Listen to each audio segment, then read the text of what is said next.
Good Monday morning.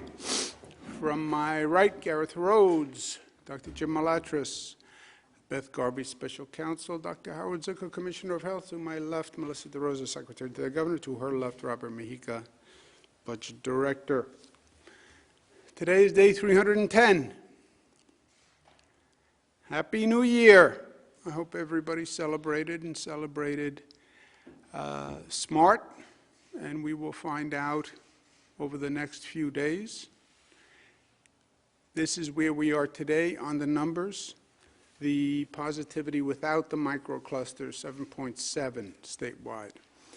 With microclusters, 8.34. The microclusters themselves, 9.35. We did 134,000 tests, which is down from the high level of testing. More people got tested before the holidays.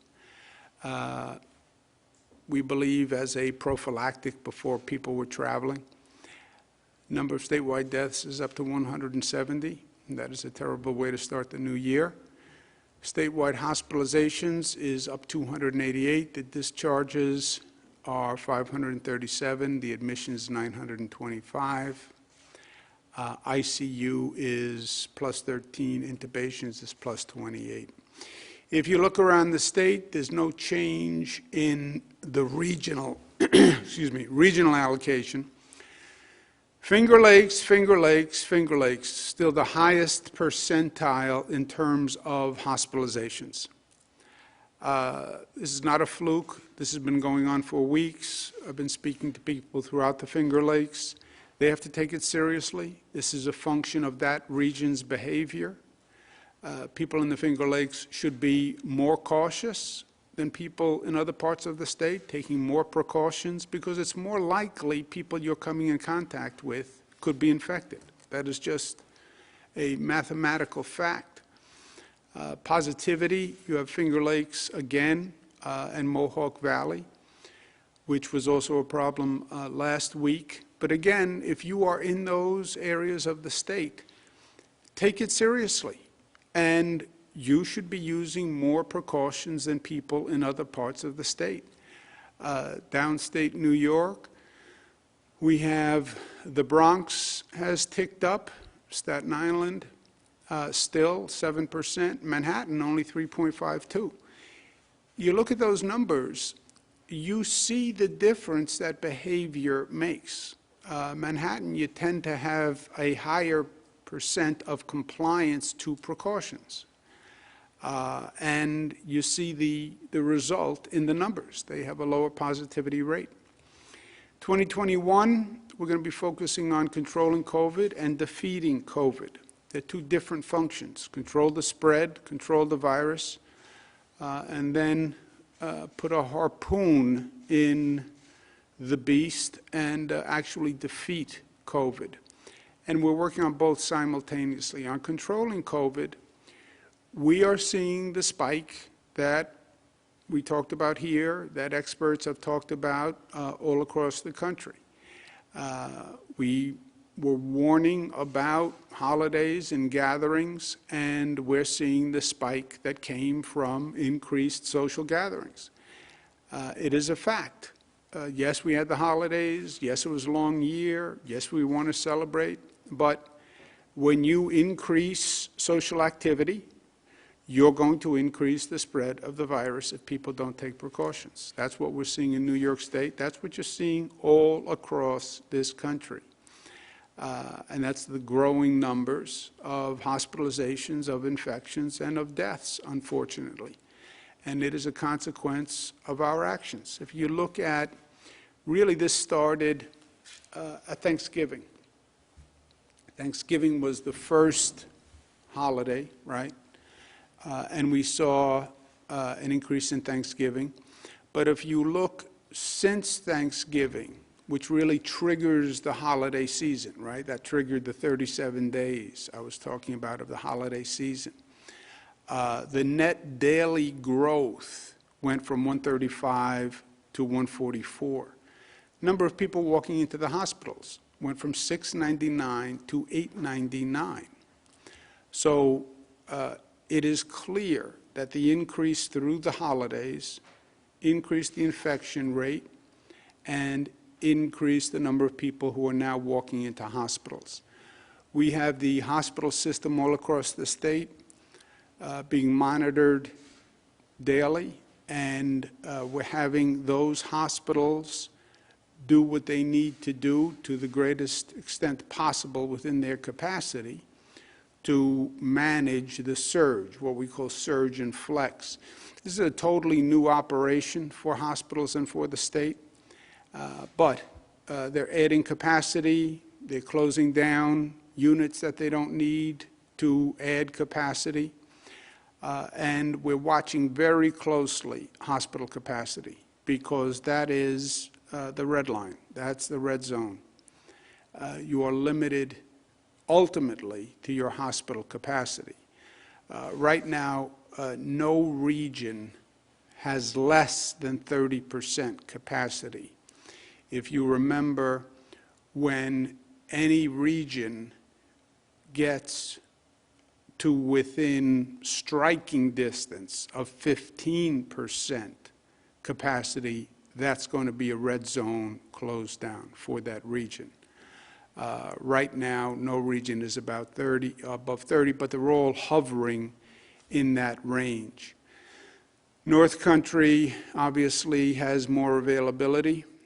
Southern Tier has more availability because the Southern Tier is an example of a region that had a high infection rate, had a microcluster, and actually turned it around. Good for the Southern Tier. New York City's about 49%, Mid-Hudson. But where are you lowest? You're lowest in the Finger Lakes, which makes sense because that's where you have the highest hospitalization rate in the state. So we know what is going on, and the numbers relate. If you have a high hospitalization rate, you're going to have lower capacity for your hospitals. And that's where we see right now the greatest problem is in the Finger Lakes. How do we defeat COVID? We defeat COVID the way we've been controlling COVID for the past year. It is a function of our activity. It is these social gatherings. I know people say, oh, how can you say we shouldn't gather socially? I understand we are social beings. I understand the hospitals, but it's how you do it. It is how you do it. Are you safe? Are you doing as much as you can outdoors? Are you wearing a mask? Are you keeping windows open? Are you keeping the crowd small?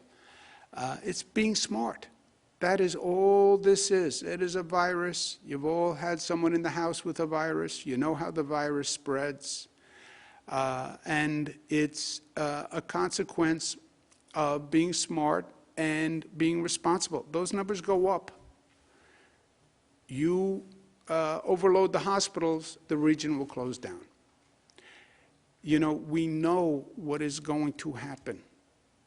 There's no unknown here. There's no arbitrary decisions being made. If the infection rate increases, then the region closes. And that's the last thing anybody wants. So if you don't want that, then don't bemoan reality. Do something about it and be smart and reduce the infection rate. In the meantime, while we're trying to control COVID with one hand, we're trying to defeat it with the other, and the vaccine is the weapon that will win the war. Now, nationwide, there have been issues with the delivery of the vaccine, which, by the way, is no surprise. We've said many, many times that this was a much more aggressive undertaking than anyone thought, that this nation was not prepared, that the vaccine administration and delivery was going to be more testing than anything we had done before, because we had just gone through the testing for COVID. Testing for COVID is much simpler. It's a nasal swab. And by the way, nobody says no to a COVID test, not like a vaccine. You don't have that same resistance, those same fears. We need to do more vaccines than we have done COVID testing all across this country. Only this state, which has done more testing than any other state, has actually done more COVID tests than the number of vaccines we're going to have to administer. But it is a massive undertaking for this nation. Now, it's important to understand how we're doing the vaccine, and think of it in three tranches, if you will. We're doing vaccines in nursing homes, then it's being administered by hospitals, and then it's being administered through what we call special efforts. And I just want to go through one at a time so people understand this.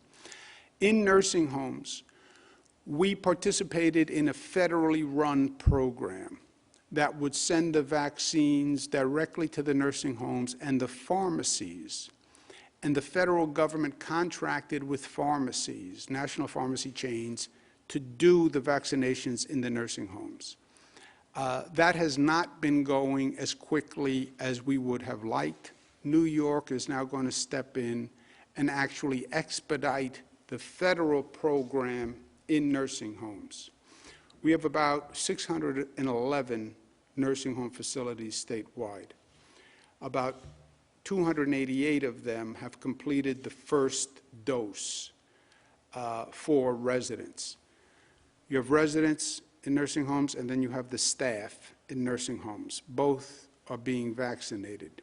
For the residents, about half of them have gotten the first dose. You can't get more than the first dose yet, because the first dose, then it's 21 days to get the second dose. We are going to supplement and expedite the federal program, and 234 additional dosages will happen this week, which will get us up to 85% of the nursing home residents by the end of this week. And that would be significant progress on the nursing home residents. That will leave about 15% of the nursing home residents that need to be vaccinated, and we want to get that done over the next 2 weeks. So the goal is, over the next 2 weeks, all the nursing home residents vaccinated, and simultaneously we're doing the staff. Under the federal program, they do 1/3 of the staff in 3 tranches, just in case any staff member has an allergic reaction or something like that. They decided to do 1/3, 1/3, 1/3 of the staff, and that will be expedited. We'll be sending in additional personnel into nursing homes to do the vaccines. Some nursing homes can actually do the injections themselves. Nursing homes have staff, many of them, that can actually do vaccines. If they can do it themselves, we're going to go to them and let them do it themselves to further expedite it. But the nursing homes have always been the most vulnerable populations, and we want to get that done, and we want to get that done quickly. The federal program has not worked as quickly as we would have liked. We're going to step in and make it work. That takes us to the hospitals. The hospitals are doing the administration, and that was purposeful. It's also the federal guidance, but it keeps politics out of it. There are 2 types of hospitals in the state of New York. There are public hospitals and there are private hospitals. There were 194 total hospitals in the state. 24 are quote-unquote public hospitals. Public meaning they are managed publicly. And 170 are private hospitals. So clearly the bulk of our healthcare system are our private hospitals. That's been a challenge for us here because these are private hospitals who basically run as private entities. Technically, many of them are not-for-profits, but they effectively are private hospitals, and they've never really been managed as one system before, and we're doing that here. So 24 public and 170 private. The public hospitals are several in upstate New York. SUNY has 6, State University of New York, runs 6 public hospitals. And then we have 11 public hospitals in New York City, which are run by the Health and Hospital Corporation, which is run by the mayor of the city of New York. Westchester County has 2, Nassau County has 1. We need the public officials to manage those public hospitals. As I said, there are 24 of them, and they are in public control. We need those public officials. Here they are, good-looking, all of them, handsome, smiling. I need them to take personal responsibility for their hospitals. This is a management issue of the hospitals. They have to move the vaccine, and they have to move the vaccine faster. The hospitals have been receiving vaccines over the past 3 weeks. Roughly 46% of the total allocation. These are the hospitals that have used the existing allocation the fastest, and those who have used the existing allocation the slowest. I don't mean to embarrass any hospital, but I want them to be held accountable. So what this is saying is the highest performing 10, the lowest performing 10. For example, the highest performing hospital, New York Presbyterian Hospital System, healthcare system, they administered 99% of their allocation. Great. Oswego Hospital, 99%. Richmond University, 93%. Adirondack Medical Center, 87%. Now, in fairness, some of the smaller hospitals, it's easier to do a higher percentage when you have a smaller base, obviously, and we understand that. But Northwell Health, 62%. Northwell is the largest hospital system in the state. So it's not just a function of size. It's a function of administrative capacity. We want those vaccines in people's arms. I understand they're private hospitals. I understand that everyone has a job to do. We need them to administer the vaccines faster. These are the highest performing. These are the slowest hospitals. Samaritan Hospital has only administered 15% of the allocation they've received. A.O. Fox, Nassau University, 19%. Montefiore, only 30%. New York City H&H, only 31%. Westchester Medical Center, only 32%. H&H, Westchester, Nassau, those are public hospitals. I need those public officials to step in and manage those systems. You have the allocation. We want it in people's arms as soon as possible. New York State Department of Health sent out a letter yesterday to all hospitals that said if you don't use the allocation by the end of this week, the allocation you've received by the end of this week, you can be fined and you won't receive further allocations. We'll use other hospitals who can administer it better. It also says from the day you receive the allocation, you have 7 days to use that allocation. This is a very serious public health issue. And Department of Health, Commissioner Zucker is very firm about making sure the hospitals step up and deliver here. So any provider who does not use the vaccine could be fined up to $100,000. Going forward, they have to use the allocation within 7 days. Otherwise, they can be removed from future distribution. As you saw, we have almost 200 hospitals. If one hospital isn't performing, we can use other hospitals. And if you're not performing this function, it does raise questions about the operating efficiency of the hospital. So we are very serious about it. Third level of operation is what we're going to be special efforts. Special efforts are efforts that the state is going to do to supplement the pharmacies and the hospitals. The state's going to be establishing drive-throughs for public distribution. We're going to be using public facilities, convention centers, et cetera, field hospitals for distribution. And we're going to be using additional retired personnel, nurses, doctors, pharmacists, et cetera, to staff those facilities. So we want to finish the nursing homes. Hospitals are doing healthcare workers. Hospitals will then be doing members of the general public and essential workers. But the state will also be opening its own distribution effort to accelerate those vaccines.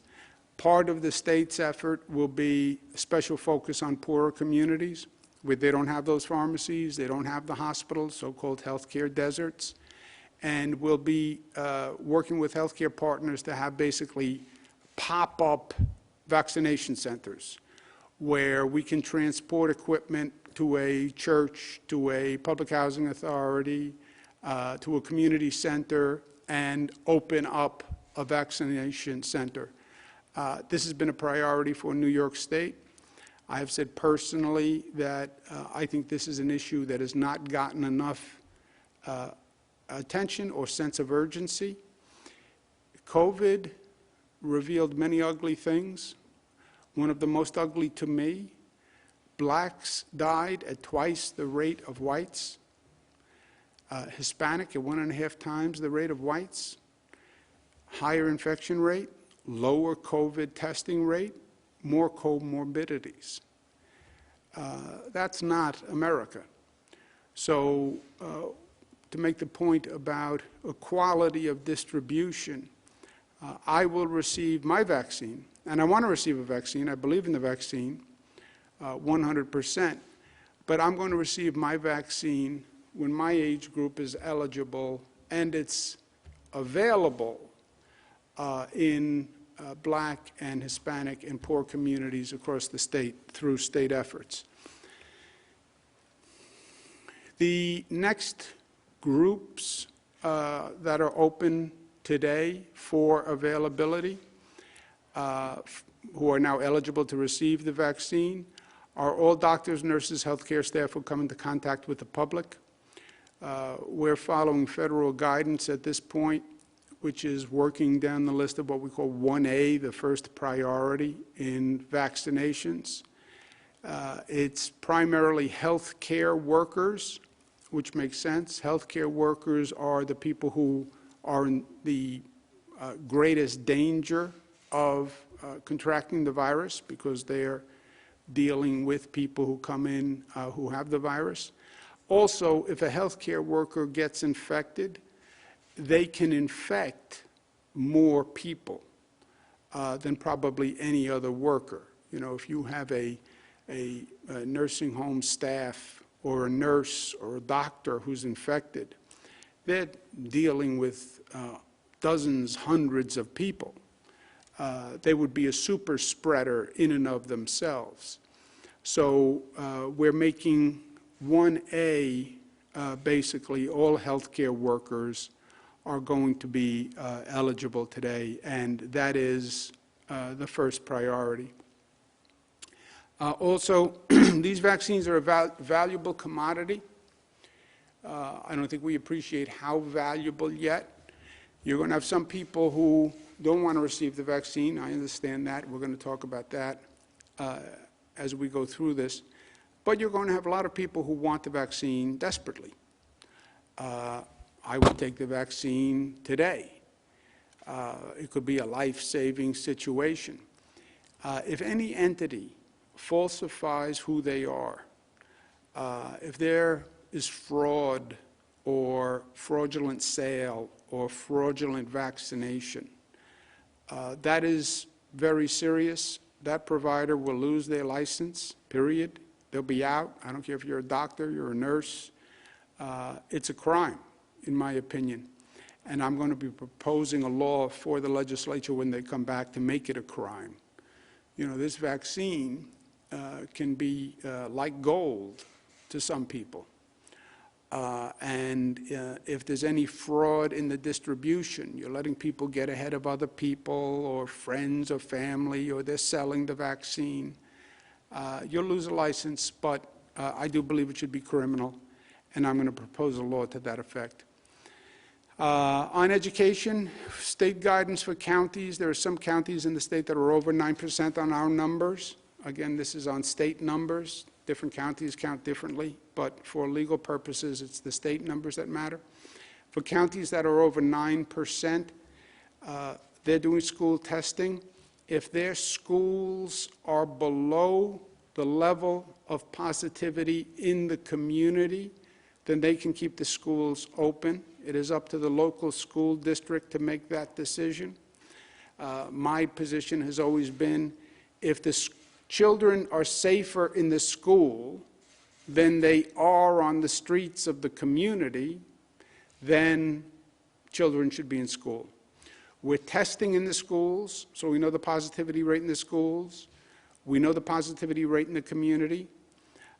If the schools are safer, then my opinion, just an opinion, not a fact, my opinion is leave the schools open. But that will be up to the school districts across the state. I understand the primacy and the history of local control of education. I respect it. I gave my opinion, but it will be up to the local school districts to decide. 2021 State of the State will start this coming Monday. It's going to be a different kind of State of the State because it is a different time. And adjust to the times, but that will be this coming Monday. With that, let's take some questions, operator. Thank you, Governor. If you'd like to ask a question, please use the raise hand function at the bottom of your window. We'll take a brief moment to compile the Q&A roster.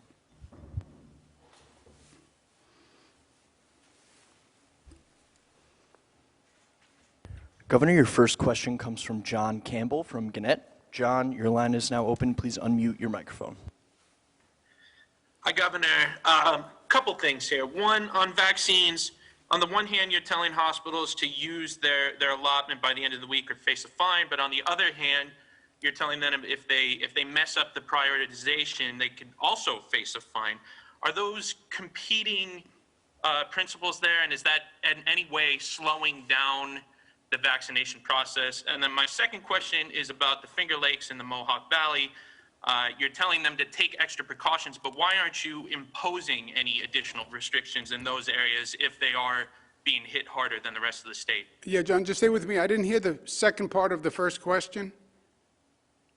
But just, is the fines, you have one fine for hospitals that don't use up their allotment this week. You have another fine for people who mess up the prioritization or administer to people who aren't supposed to be getting the vaccine right now. Are those competing principles, and is that slowing down the vaccination process at all? I'm sorry, I got it. First, the hospitals have been given the vaccines for expeditious administration. If you have been given an allocation and you've only used a third of the allocation, then you shouldn't have the allocation. We have options, John. You have some hospitals that are doing 99% of the allocation, 60% of the allocation. They're much better at administering. I want to get needles in the arms, and I want to get that done as quickly as possible. If there are some hospitals that are better at doing that, then they should be doing that. If you can't do that within 7 days, then just raise your hand and say, I can't do this. Fine, we'll go to a different hospital. We know what hospitals are better at administering it. I'd rather have the faster hospitals administering it. The fine, and if you can administer it, if your hospital doesn't have the capacity, then just say that. But don't say, as a hospital, I can administer it, but then don't. That's why you would be fined. You would be fined for accepting an allocation that you can't administer or won't administer. You should just say, I don't want to participate in the program, which is fine. And then we'll give it to a different hospital. The second, quote-unquote, fine, that is not a mistake, John. I want to pass a criminal law to that effect. Criminal law is intent. It's not a mistake. It's not that you were defrauded. It's you engaged knowingly in a criminal act. You sold the vaccines because you could make money. I came to you and I said, look, I'm not eligible, but I want to skip ahead to the line, and I'm willing to pay you for that. That's a crime. I'm talking about criminal conduct, not a mistake. Or not that you were defrauded. If a hospital said, look, they gave me a phony driver's license, and they told me they were 75, but they weren't. I was defrauded. Fine. I'm talking about the opposite. I'm talking about an affirmative fraud using this vaccine. You will, mark my words, you're going to see fraud in this vaccine. You're going to see people selling the vaccine. We're already investigating cases of fraud, right? It's valuable. It's money. And you will see fraud. And before it even starts, I want to say to people, I understand the possibility of this. And I understand this is a valuable commodity. And by the way, it's going to become more valuable when people say, I really want it and I want to get ahead of the line. So that would be criminal. The main spread is now coming from social gatherings. I have said everything that I can say. We've closed and regulated every outlet that we can regulate. Some people have mocked me, made fun, a little picture of me looking in the window of a house, that I was so intrusive, that I was looking into your home to see how many people you had at a social gathering. The CDC has said no more than your immediate household. The state has said no more than 10. I talk about it every time I'm here, John, but over about 75% of the spread is coming from people's social activities. And everything short of that, we have regulated. The only place to go over that is a hospital capacity becomes problematic, then we go to full shutdown, and that's a red zone. And the Finger Lakes, Mohawk Valley, you see that number 30%? Availability, if that infection rate does not come down, you will see the hospital capacity diminishing, and then you will see the region shut down. That number keeps going up at that level. You will see the hospital capacity number come down. You will see the region shut down. That is what they are looking at. It is math. You can predict the future here because it's just the extrapolation of an equation. You continue at that hospitalization rate, you will reduce the hospital capacity, and you will go to a red zone. That's what the Finger Lakes and Mohawk Valley are looking at. Next question, operator. Governor, your next question comes from Morgan Mackay from Spectrum News. Morgan, your line is now open. Please unmute your microphone.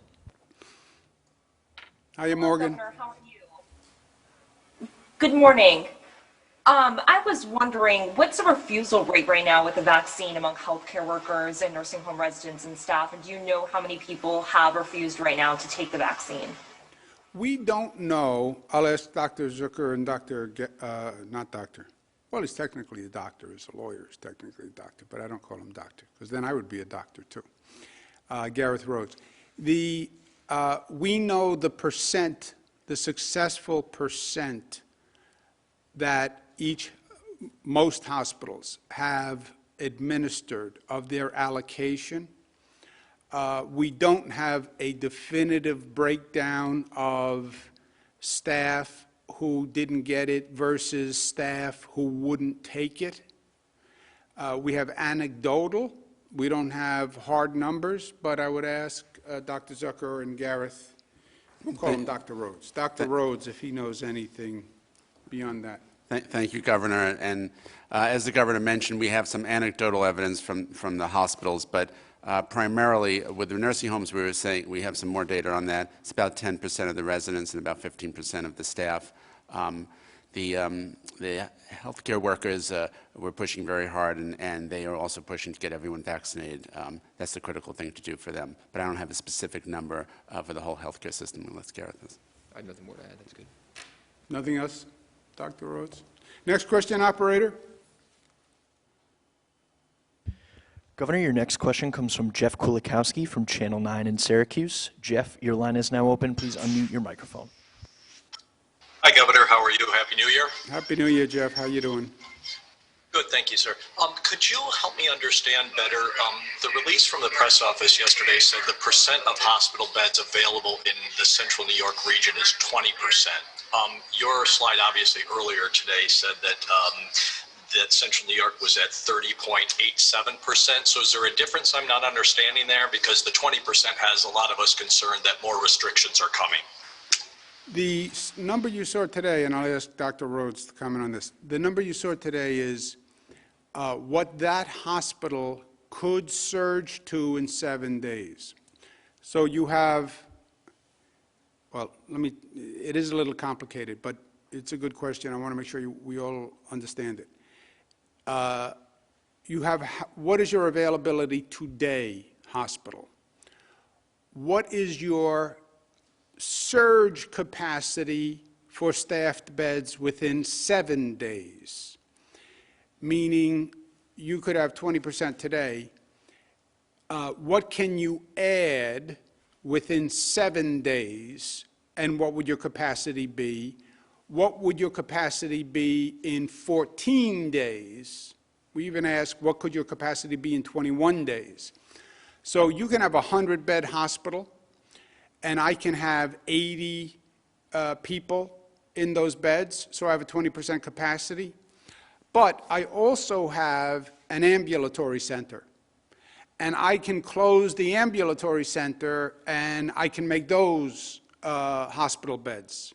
But that would take me 7 days. So then I could give you one number for today, but I have capacity to make some changes and add beds, and that's the 7-day surge. You give me a little more time as a hospital, I could hire more staff, and I'd have a 14-day surge capacity that is a little greater. So you have capacity today, your ability to surge and add, which is either beds or staff, or sometimes both, in 7 days, 14 days, 21 days. But Gareth, you want to comment on that? Yes, the Governor is exactly right. These are what the information the hospital gives the state every single day. This number of staffed acute care beds that are currently available, it's a number we watch very, very closely. We watch the rate of hospital admissions, what the growth rate is, and we can project that out. And then what can you build within 7 days? Again, acute care, staffed beds. It's an important metric to be able to know that these hospitals can provide the type of care to a certain number of patients over a period of time. So the Governor is exactly right in the way he described it. Okay, operator, next question. Anyone want to add anything? Correct anything?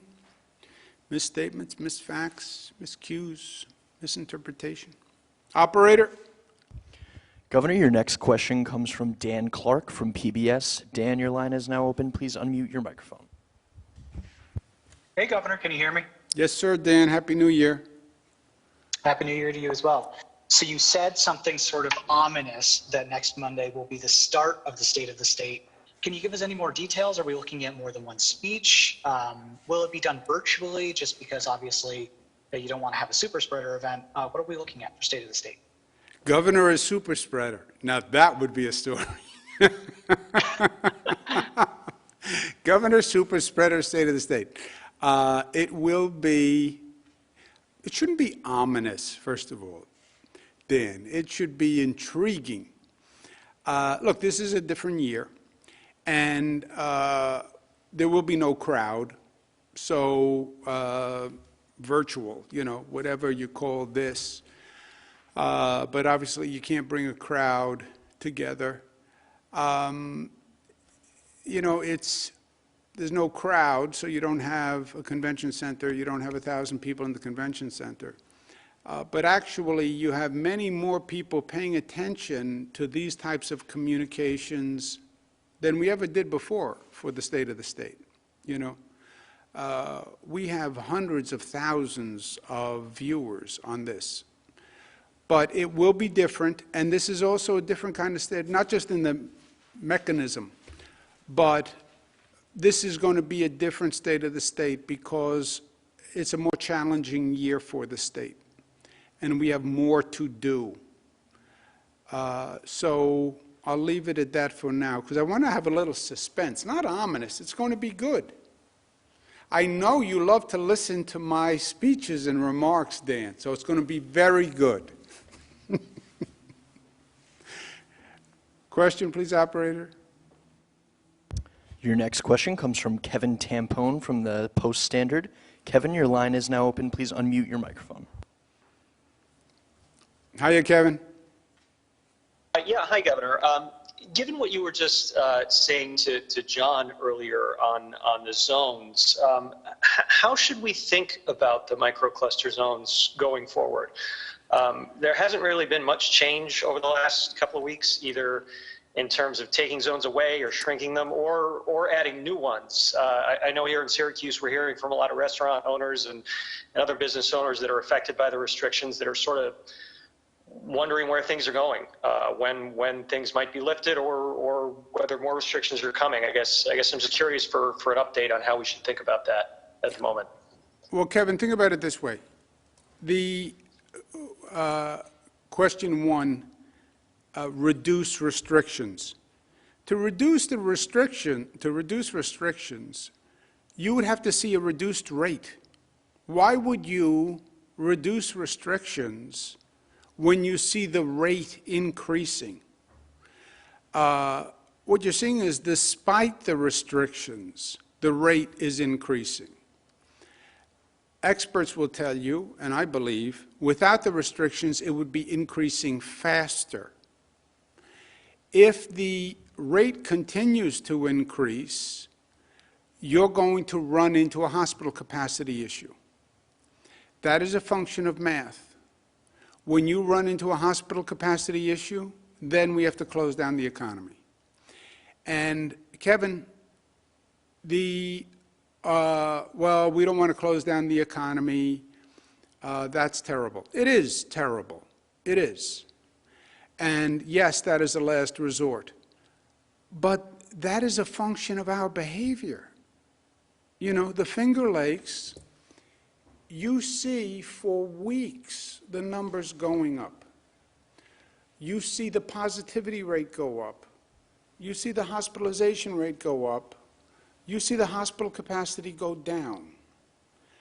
That is going to lead you to a close down. There is no alternative.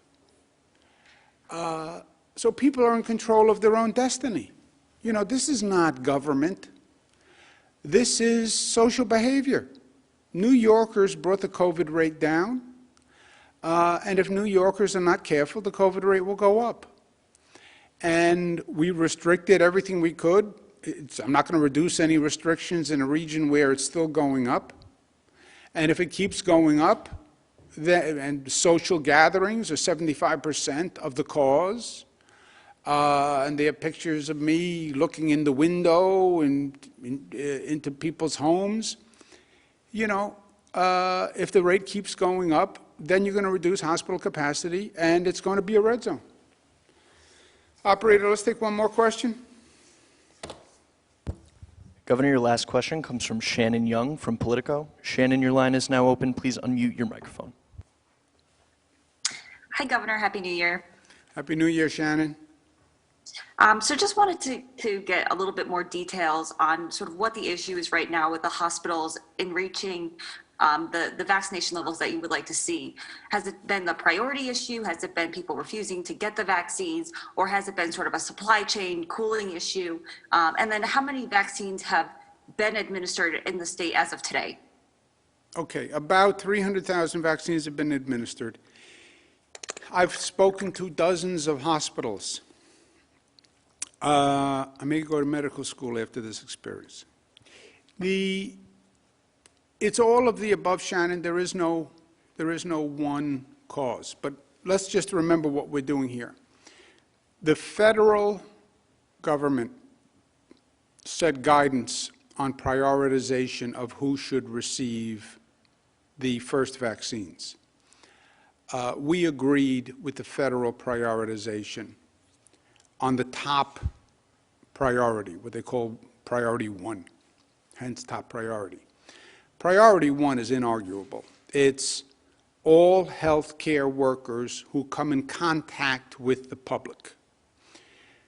Why? Because they're most likely to be infected, because they're coming in contact with the public, and they're most likely to spread the infection, because they come in contact with the public. And I'm going to ask Dr. Zucker to comment on this. Look, you're going to have a lot of people who I could argue are a top priority. Police are top priority. Bus drivers, subway operators, firefighters, right? But healthcare workers on the numbers come into contact with more people and are most in a setting where they could get infected.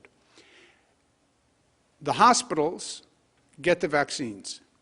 They can store these vaccines, both the Pfizer and the Moderna.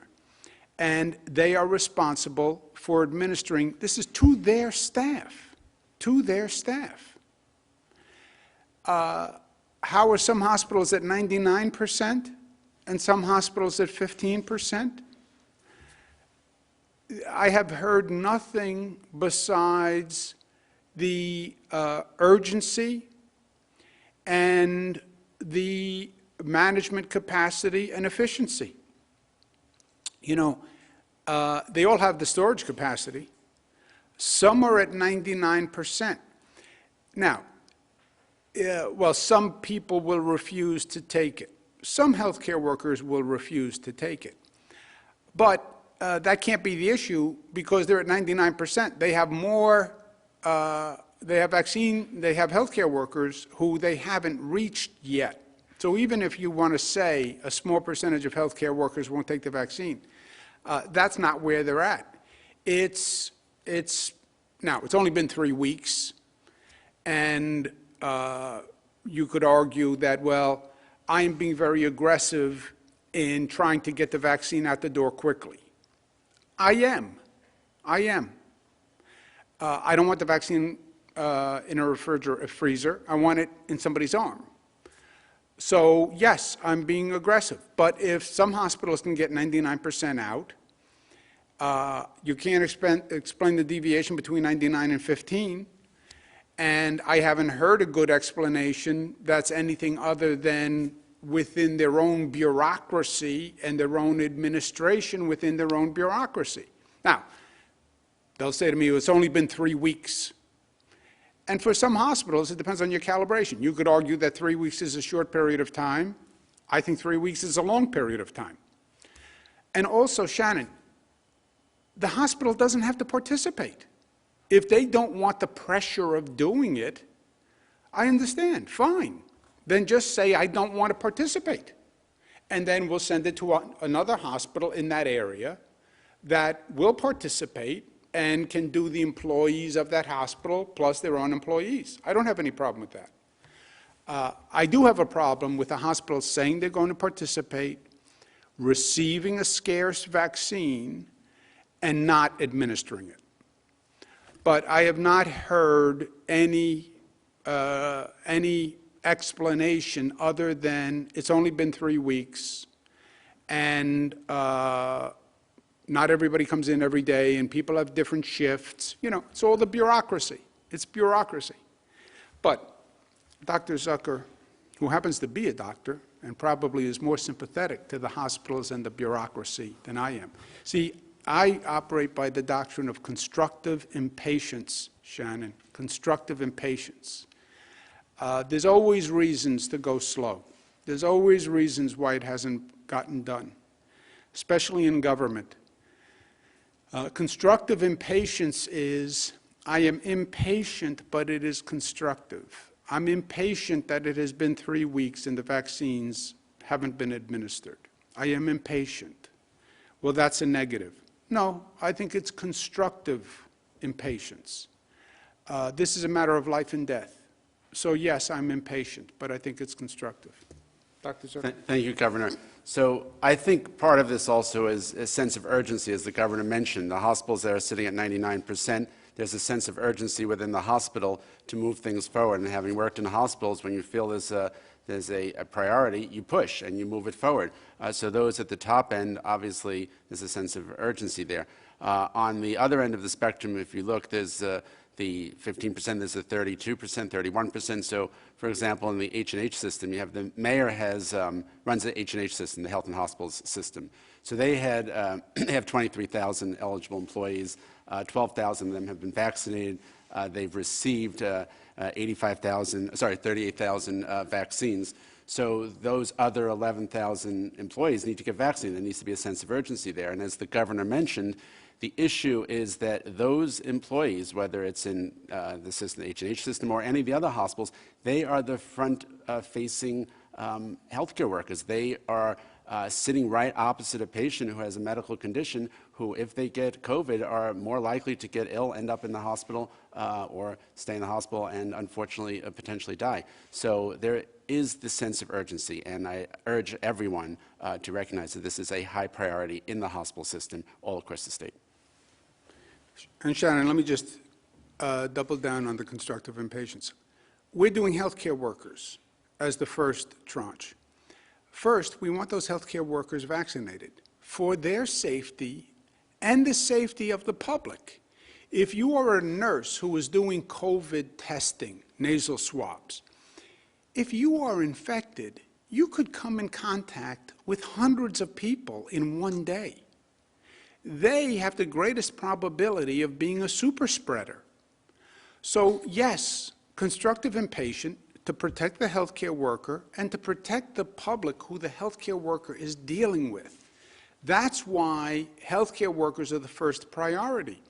And constructive impatience because we want to get through the healthcare workers so we can get to the next tranche, which are the police and the bus drivers and the train operators and people with comorbidities and older people who are most vulnerable. We have to get down that list to get to people who are very vulnerable today. So yes, constructive impatience. Thank you very much.